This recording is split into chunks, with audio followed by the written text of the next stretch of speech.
The U.S. Coast Guard rescued a Belgian man Tuesday night after his 32-foot boat ran aground 3 nautical miles off the coast of Puerto Rico.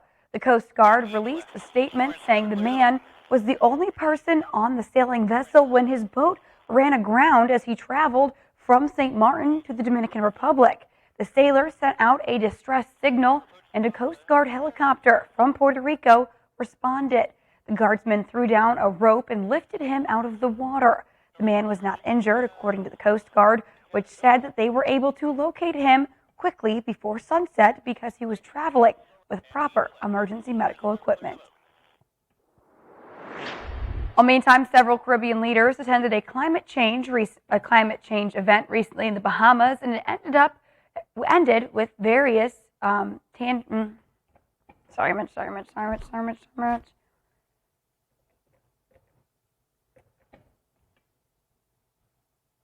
Well, meantime, several Caribbean leaders attended a climate change event in the Bahamas, and it ended with them coming up with various tangible ways to combat climate change. Our One Caribbean News' DeAndre Hamilton reports.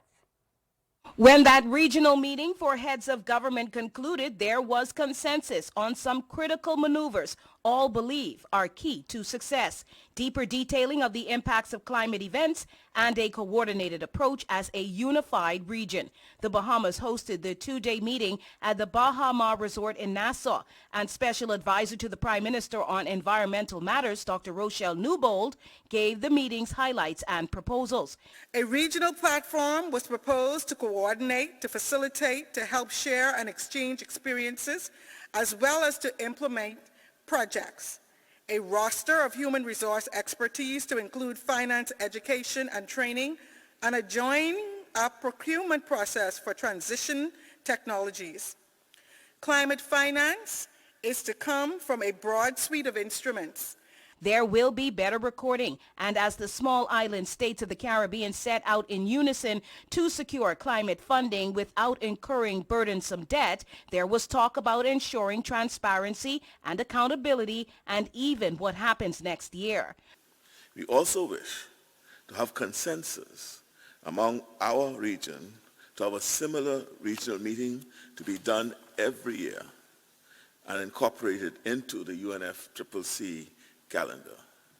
Prime Minister Philip Davis would go on to give the closeout press conference where 4 Caribbean prime ministers shared candid perspectives. All agreed that while it may appear COP meetings are nothing more than talk shops, they are committed to fight against the existential threats of soaring carbon emissions. Each of our voices heard where there may be no consensus, but at least the common goal of ensuring that action is taken to bring relief to our region. DeAndre Hamilton reporting. All right, thank you so much for that report, DeAndre. Meantime, according to the U.S. Virgin Islands Department of Health, there have been no confirmed cases of monkeypox in the territory. However, they have already rolled out a vaccine program territory-wide. Vaccines began being administered last week in the St. Thomas-St. John district and start this week on St. Croix. The VI Health Department has received nearly 900 doses of a vaccine used to treat smallpox and now monkeypox. It will be available by appointment only and specifically to those at risk. Notification of who is eligible for the vaccine and how to make an appointment at the DOH for vaccination will be published this week while we continue to work on immunization scheduling. We currently have 895 doses of the Jynneos vaccine available for distribution.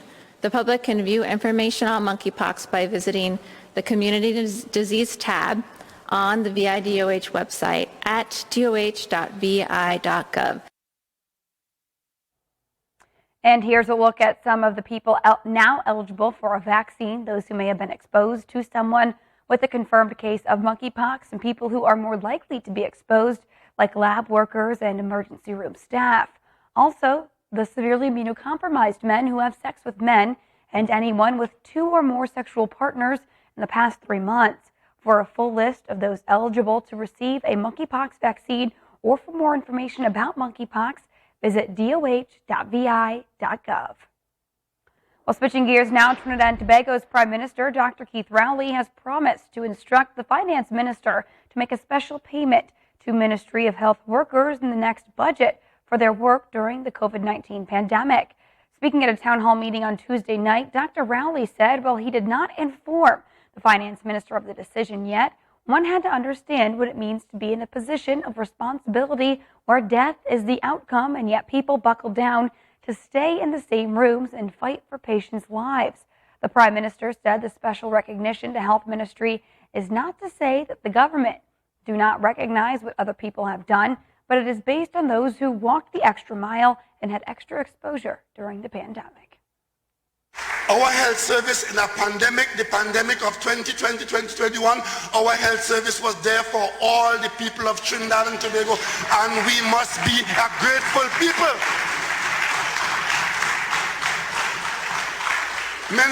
I expect to hear objections to that, and me too.